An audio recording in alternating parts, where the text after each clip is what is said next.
మళ్ళీ కొంచెం programme late అయింది. 10:30కి స్టార్ట్ అయితే అనుకున్న ప్రోగ్రామ్ చాలా ఆలస్యమైంది. నేను కూడా హైదరాబాద్లో 2 o'clock వేరే ప్రోగ్రాము దీన్ని బేస్ చేసుకుని 2 o'clock ఒక ప్రోగ్రామ్ టైం ఇచ్చినా కానీ ఇప్పటికీ ఇప్పుడు 1:30 అయింది. కానీ మనం ఎంతసేపు కూర్చున్నా కూడా ఒక్క నిమిషం కూడా ఈ పిల్లల వాళ్ళ ప్రతిభ వాళ్ళ నాట్యం కానీ ఆ పిల్లల వాళ్ళ యొక్క ప్రదర్శన చూస్తుంటే మాత్రం చాలా అద్భుతంగా ఉంది. నిజంగా ఈరోజు మనం వీళ్ళ కోసం ఎంత చేసినా తక్కువే అనిపిస్తుంది. ఎందుకంటే మన భవిష్యత్తు మన కళ్ళ ముందర ఎవరంటే మన పిల్లలు.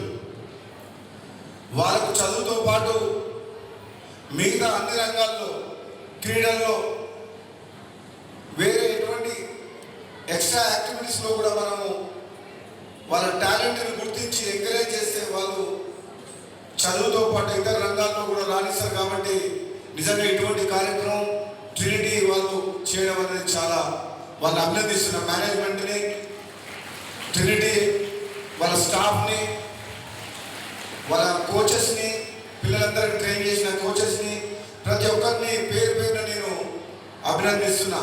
మంచి కార్యక్రమం చేస్తున్నారు. ఇది నేను 2వ సారి. గతంలో కూడా గాంధీ పార్క్లో కూడా ఒకసారి ప్రోగ్రాం చేసిండు. ఆ రోజు కూడా బ్రహ్మాండంగా దాదాపు ఒక 2 గంటల పాటు ఆ రోజు ప్రోగ్రాం చేసిండు. ఏది ఏమైనా ప్రభుత్వం అయినా, తల్లిదండ్రులైనా, సమాజమైనా, మనం ఎవరైనా ఆలోచించేది మన భవిష్యత్తు, మన పిల్లలు. మన డిఓ గారు చెప్పినట్టు ఈ మధ్య కాలంలో సోషల్ మీడియా, సెల్ ఫోన్లతో పెద్దలు చూసి పిల్లలు కూడా అదే ట్రైనింగ్ అయ్యారు. చాలా ఇళ్ళలో చూస్తాం, నేను చూస్తున్నాం. భర్త వాళ్ళకు సెల్ ఫోన్ పట్టుకొని ఉంటాడు, భార్య వాళ్ళకు పట్టుకుంటారు. అదే ఇంట్లో పిల్లలు కూడా వాళ్ళిద్దరు చూసి వాళ్ళు కూడా ఒక సెల్ ఫోన్ పట్టుకొని గేమ్స్ ఆడుతున్నారు, లేకపోతే ఒక ప్రపంచానికి వెళ్ళిపోతారు సెల్ ఫోన్ తోటి. కాబట్టి మనం మన పిల్లలకు ఆదర్శంగా ఉండి వాళ్ళకు స్ఫూర్తిగా ఉండాలంటే మాత్రం వాళ్ళ అదర్ దెన్ ఎడ్యుకేషన్ ఈ ఫోన్లకు అడిక్ట్ కాకుండా ఎక్స్ట్రా యాక్టివిటీస్లా. ఎందుకంటే ఫిజికల్ ఫిట్నెస్ అనేది చాలా ఇంపార్టెంట్. చదువు ఒకటే కాదు, వాళ్ళ ఆలోచన విధానం బాగుండాలన్నా, వాళ్ళ ఎక్స్పోజర్ మంచిగా ఉండాలన్నా, వాళ్ళ హెల్త్ మంచిగా ఉండాలన్నా, అన్ని రకాలుగా ఫిజికల్ ఫిట్నెస్ ఉంటే మంచిది. కాబట్టి మనం డెఫినెట్గా పిల్లల్ని అదర్ దెన్ స్టడీస్ ఎక్కువ ఎంగేజ్ ఆటల గేమ్స్లలో మనం ఎంగేజ్ చేస్తుంటే మంచిదని చెప్పేసి వాళ్ళని కూడా ప్రోత్సహిస్తే మంచిదని చెప్పి తెలియజేస్తున్నాం. ఈరోజు మన ప్రభుత్వ పాఠశాల చూస్తే, ప్రైవేట్ పాఠశాల చూస్తే కొంచెం డెవలప్ అయినా సరే ఇంకా చాలా చేసుకోవాల్సింది ఉంది. ముఖ్యంగా ప్రైవేట్ పాఠశాలలు పర్వాలేదు అనిపిస్తుంది, కానీ ప్రభుత్వ పాఠశాల పరిస్థితి అయితే చాలా ఘోరంగా ఉంది. కరెక్ట్ ఇన్ఫ్రాస్ట్రక్చర్ లేకపోవడం వల్ల ప్రభుత్వ పాఠశాల స్ట్రెంత్ కూడా పడిపోతుంది. వాళ్ళకి ఎటువంటి రకమైన ఎంకరేజ్మెంట్ లేకపోవడం వల్ల పిల్లలు కూడా బలహీనంగా వీక్గా కనబడుతున్నారు. గవర్నమెంట్ తప్పకుండా ఈ విద్య అనేది ఎటువంటిదంటే, మన ప్రభుత్వం మొట్టమొదటిగా వాళ్ళ బడ్జెట్లో అత్యధికంగా కేటాయించేది విద్య గురించి.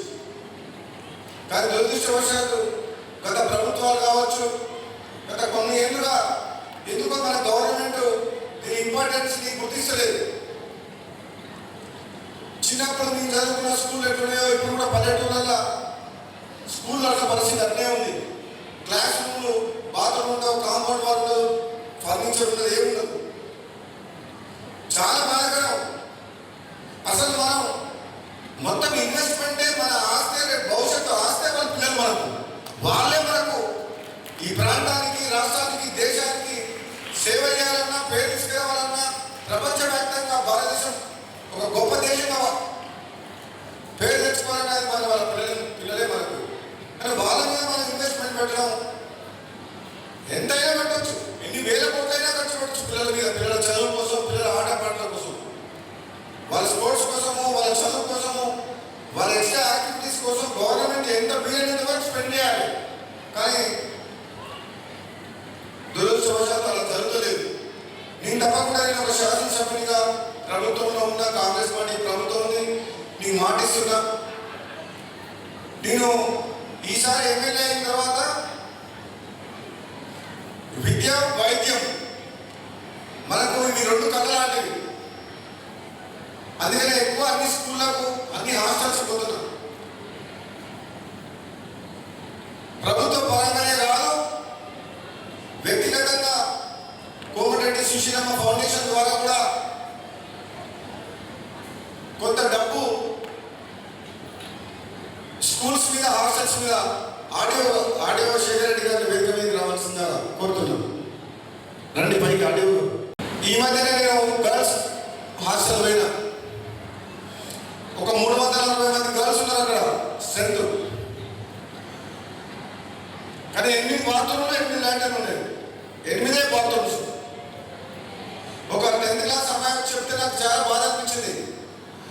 వెంటనే కోమటిరెడ్డి సుశీలమ్మ ఫౌండేషన్ ద్వారా ఆ కస్తూరిబా హాస్టల్లో కావాల్సినవి క్లాస్ రూమ్స్ కానీ బాత్రూమ్స్ కానీ దాదాపు 1,50,00,000 ఖర్చు పెట్టి నీ సొంత నిధులతో డెవలప్ చేయడం జరిగింది 3 నెలల్లో.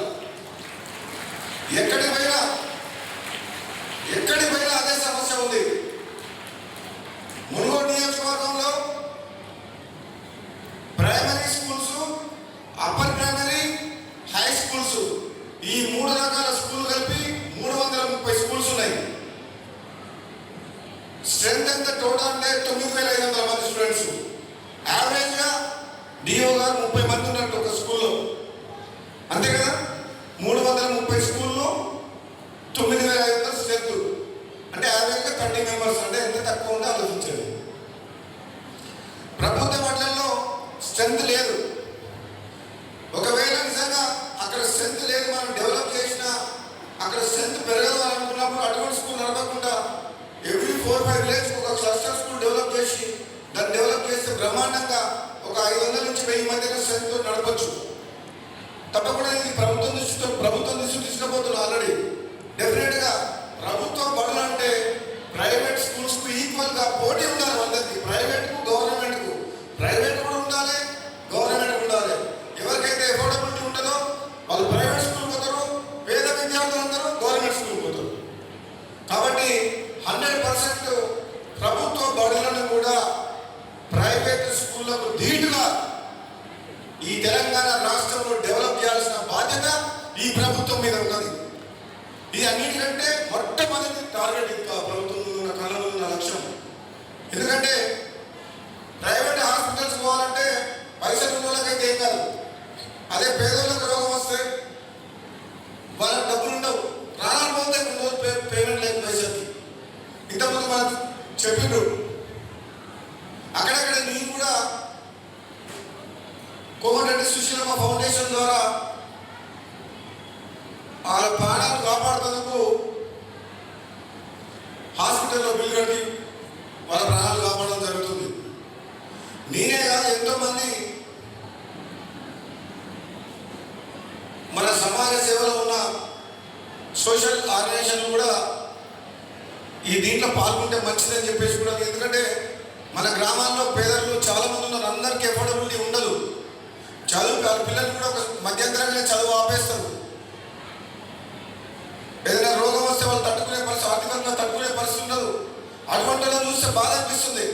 అందుకనే ప్రభుత్వం వాళ్ళకి అండగా ఉండాలి.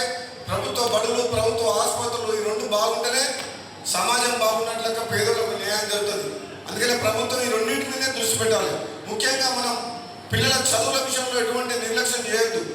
ఈరోజు ఈ ఆడపడులను చూస్తుంటే నిజంగా చెప్తున్నా, ఒక ప్రైవేట్ యాజమాన్యం ఈ విధంగా రాష్ట్ర స్థాయి క్రీడలను ప్రోత్సహిస్తేందుకు ఎప్పుడో మన సంస్కృతి పురాతనమైన మల్లకం అంటే ఇది ఒక పురాతనమైన క్రీడ. ఆ క్రీడలను వెలుగులోకి తీసుకొచ్చి ఇప్పుడున్న మోడర్న్ సొసైటీలో, మోడర్న్ ప్రపంచంలో దీన్ని ఈ విధంగా వాళ్ళని పిల్లలు ట్రైన్ చేయడం అనేది మామూలు విషయం కాదు, అద్భుతమైన విషయం. నిజంగా చెప్పాలంటే గొప్ప విషయం. ఆ పిల్లల ప్రతిభ చూస్తుంటే కూడా, చిన్నపిల్లలు చేసే ఆ ప్రతిభ చూస్తుంటే మాకే భయం అవుతుంది, కింద పడతారా అయిందని మనం చూస్తుంటే. ఆ తాడు మీద ఒక అమ్మాయి ఎక్కుతుంటే నిజంగా గొప్పగా అనిపిస్తుంది. చాలా వాళ్ళ ధైర్యం అంటే వాళ్ళ సెల్ఫ్ కాన్ఫిడెన్స్. ఇటువంటి క్రీడలు ఎటువంటిదంటే ఈ మల్లకం అనే క్రీడలు మనిషిల ఒక సెల్ఫ్ కాన్ఫిడెన్స్ డెవలప్ చేస్తుంది. ఒక ధైర్యం, భయం అనేది లేకుండా మన తల్లిదండ్రులు కానీ స్కూళ్ళల్లో టీచర్లు కానీ పిల్లలకు చదువు ఒకటే నేర్పియొద్దు. చదువుతో పాటు సంస్కారం, మేనర్స్, వాళ్ళు సమాజం పట్ల ఏ విధంగా మెలగాలి, వాళ్ళ లోపల ఒక పాజిటివ్గా అంటే ఏదైనా కష్టం వచ్చినా దాన్ని తట్టుకునే శక్తి, ఆలోచన శక్తి, వాళ్ళ విల్ పవర్ అంటే ఆ విధంగా ఒక మనుషులను తయారు చేయాలి. మాస్టర్కి వచ్చిన భయపడక మళ్ళీ ముందుకు పో అని చెప్పి, ఒకసారి ఒక ఆటలో గెలవకపోయినా నువ్వు మళ్ళీ ప్రయత్నం చేయని చెప్పి ఎంతసేపు వాళ్ళు ఎంకరేజ్ చేస్తున్నారు పాజిటివ్ యాటిట్యూడ్ తోటి. అప్పుడు కానీ వాళ్ళు సక్సెస్ కాదు. మొదటిసారి సక్సెస్ కాదు ఎవరు కూడా. ఫెయిల్యూర్లోకి వెళ్ళే సక్సెస్ వస్తుంది. కాబట్టి స్టూడెంట్స్ అందరు మీరందరూ వింటున్నా, ఎప్పుడు కూడా చదువుల్లో అయినా సరే క్రీడల్లో అయినా సరే ఓడిపోయినామని తక్కువ మార్కులు వచ్చినాయని చెప్పి బాధపడొద్దు, అధైర్యపడొద్దు. ఈసారి నేను అంతకంటే ఎక్కువ కష్టపడతా, అంతకంటే ఎక్కువ మార్కులు తెచ్చుకుంటా, అంతకంటే ఎక్కువ నేను గెలుస్తా అన్న ఒక కృషి, పట్టుదల, ఒక దీక్ష, ఒక డిటర్మినేషన్ తోటి ముందుకు పోతే మీరు సాధించలేనిది ఏం లేదు. మనం ఎంతో మంది మన కళ్ళ ముందర చూస్తుంటాం, అద్భుతాలు సృష్టిస్తుండ్రు. ఈరోజు అమ్మాయిలను చూస్తుంటే అదే అనిపిస్తుంది. వీళ్ళందరూ ఒకప్పుడు మన ఆలోచన విధానం వేరే ఉండేది, మన సంస్కృతి. కానీ ఇప్పుడు ఇంకా రాష్ట్ర వ్యాప్తంగా తెలంగాణ రాష్ట్రంలో ఇంకా అంతటా కూడా ఒక ప్రాచుర్యం, ఒక ఫేమస్ అయ్యేటట్టు గవర్నమెంట్ సైడ్ నుంచి స్టెప్ తీసుకున్నాను. నా వంతు సహకారం అందిస్తాం. పిల్లలందరికీ కూడా నేను మరొకసారి ఈ క్రీడా పోటీలలో 7 జిల్లాల నుంచి వచ్చి మిగతా తెలంగాణ వ్యాప్తంగా నుంచి వచ్చిన పిల్లలందరికీ కూడా వాళ్ళందరికీ నాకు బెస్ట్ విషెస్ తెలియజేస్తూ, తల్లిదండ్రులందరికీ కూడా మీ అందరికీ కూడా మరొకసారి మన హృదయపూర్వక నమస్కారాలు తెలియజేసి సెలవు తీసుకుంటాను. Thank you. చరిత్ర సృష్టించినోడు